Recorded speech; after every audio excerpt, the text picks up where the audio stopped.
गुरुजी मुझे 3 बेटी है। मेरा पति बहुत दारू पीता है। क्यों दारू पीते हैं? कहाँ है आपके पति? आपके चरणों में लाई।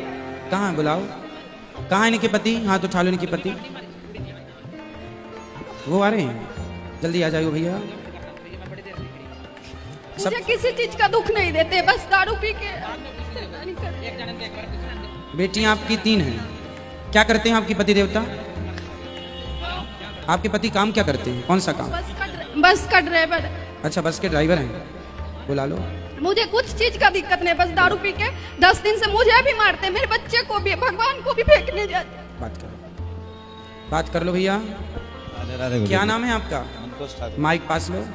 मंतोष ठाकुर। मंतोष भैया हैं आप? जी सर। शराब क्यों पीते हैं? अपना भर तो कोशिश करते हैं नहीं करें, लेकिन कोई चिंता है आपको? जी। क्या, किस बात की चिंता बताओ हमें।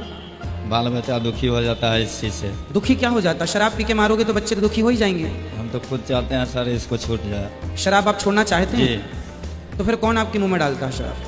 दोस्त यार हो जाता है, कोई न कोई जिद कर देता है सर। ये दोस्त यार जो आपको शराब पिलाएं वो आपके दोस्त कैसे हो सकते हैं? जो आपको गलत रास्ता बताए वो आपका दोस्त है कि दुश्मन? पहले तो ये बताओ। इसलिए गुरुजी इनको लेके यहाँ आए। इसलिए आपका दोस्त मैं हूँ। ये दास अनिरुद्ध को अपना दोस्त बनाओ। आज से हम आपके दोस्त। और जो आपको शराब पिला रहे हैं ना, वो आपके दोस्त नहीं है, वो आपके सबसे बड़े दुश्मन। अच्छा बताओ, कोई मेरा दोस्त मेरे पास शराब लेके आए, बोले अनिरुद्धाचार्य जी आप मेरे दोस्त हैं, 1 पैक मारो क्योंकि आप मेरे दोस्त हैं, तो वो मेरा दोस्त का काम कर रहा है कि दुश्मन का?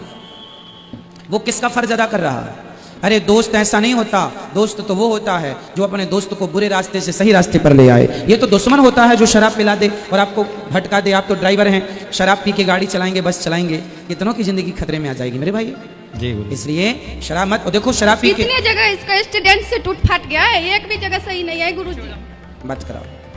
देखो पूरा अंग अंग टूटा पड़ा है आपका। जी।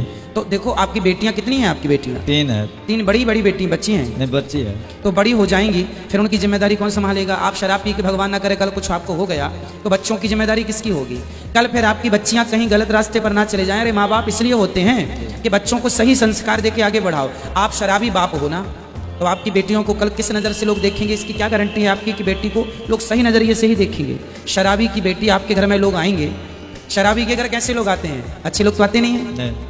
तो शराबी के घर शराबी ही आएगा, तो कल आपके घर में जो दूसरा शराबी आएगा जिसको आप फ्रेंड कह रहे हैं, दोस्त, वो कल आपकी बहन बेटियों पे क्या नजर रखेगा? कौन गारंटी लेगा इसकी?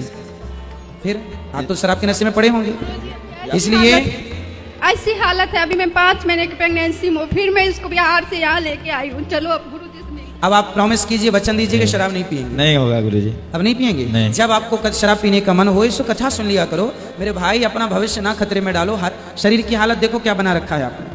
शराब पी पे जो पैसा शराब पीने में खर्च करते हो 2 पैसा बचाओ, बच्चों को अच्छे से अच्छा स्कूल में पढ़ाओ, योग बनाओ और आपकी बेटियों से आपकी पहचान हो, है ना। ये तो नहीं सोचते कि बेटा नहीं है इसलिए टेंशन है। नहीं नहीं गुरुजी, नहीं। बेटा बेटी में कोई अंतर नहीं है। विधाता ने जो दिया है उसे प्रसाद समझ के रखना चाहिए। जी ठीक है। मीरा जैसी बेटी हो गई तो हजारों पीढ़ियां तर जाएंगी। 21 पीढ़ी की क्या कहें हम, हजारों पीढ़ियां तर जाएंगी मीरा जैसी हो गई तो। इसलिए सच्चे मार्ग पर लगाओ। इसे कसम खिलाओ आज के बाद जब वृंदावन से जाएगा शराब नहीं हाथ में लगाएगा।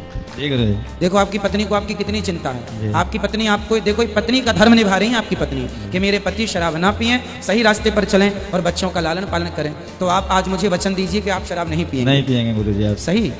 मैं विश्वास कर लूं? बिल्कुल कर। मेरे बचपन का एक दोस्त था, उसका भी नाम मंतोष था। जी। आप भी मेरे दोस्त हो गए आज से। जी। हो गए? तो आप मेरे को अपना दोस्त बनाएंगे? जी बनाएंगे। तो जब भी आपको शराब पीने का मन हो तो अपने दोस्त को याद करेंगे जी। और कथा सुनेंगे। जी सुनेंगे। और उन दोस्तों के संग में नहीं रहेंगे जो आपको शराब पिलाएं। ठीक है। ठीक है। आप अच्छे ड्राइवर बनो, अच्छा काम। गुरुजी मैं बोलती हूँ दीक्षा ले लो, मैं भी ले लूंगी लड्डू गोपाल के, लेकिन ये मीच माछ अंडा मुर्गा बहुत खाते हैं, ये भी बहुत अच्छा लगता है इनको। आप मांस भी खाते हैं? जी गुरुजी। तो ये सब अच्छी चीज है। किसी की हत्या करना अच्छा है अपने लिए? बताओ।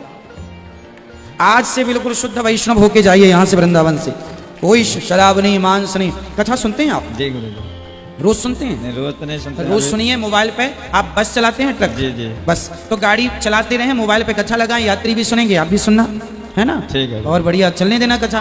तो कभी नहीं सुनते थे, मैं यहाँ लाई हूँ बस कथा सुनाने के लिए। जो कथा सुनेंगे आपसे भेंट हो जाएगी तो इसका थोड़ा दिमाग बदल जाएगा। बदल जाएगा दिमाग, भगवान कृपा करेंगे तो बदल जाएगा। अब आपको नहीं पीना शराब और नहीं खाना मांस, ठीक है? ठीक है। मैं विश्वास कर लूं? बिल्कुल। दाल चावल सब्जी रोटी बादाम काजू किशमिश छुआरा मुनक्का खाया करो, केला फल फूल सेब इत्यादि खाया करो, मांस नहीं। नहीं खाएंगे? सही सही। विश्वास कर लें। कर लें। क्या क्या खाना पसंद करते थे मांस में आप? क्या से? क्या क्या खाते हैं? मछली खाते हैं? मछली खाते मुर्गा? हैं। मुर्गा भी- बकरा? घर में तो मुर्गा उर्गा नहीं खाते हैं, बाहर खा नहीं, लेते बाहर हैं। मुर्गा खाते हैं, जी। बकरा भी खाते हैं, जी। और आदमी? आदमी नहीं। आदमी नहीं खाते। मैं नहीं बनाती हूँ गुरुजी, मैं घर में नहीं बनाती हूँ, बाहर खा लेते हैं, घर में मैं अब नहीं। बाहर भी नहीं खाना आपको, जी गुरु और इंसान नहीं खाते, ये बड़ी कृपा की है आपने इंसानों पर। ठीक। बच्चे हैं बेचारे, नहीं तो सब मेरे बच्चे लोग जनसंख्या भी कंट्रोल खाना हो नहीं जाती है। चाहते, बच्चे लोग भी राधे राधे हमेशा बोलते रहते हैं। अब आप अपने बच्चों को अच्छे संस्कार देंगे, हाँ या ना? जी। और शराब और मांस नहीं खाएंगे। ठीक। ठीक, भगवान तालियां बजाइए इनके लिए, इन्होंने वचन दिया हमारे विश्वास को तोड़िए मत। ठीक है गुरु। खुश रहिए।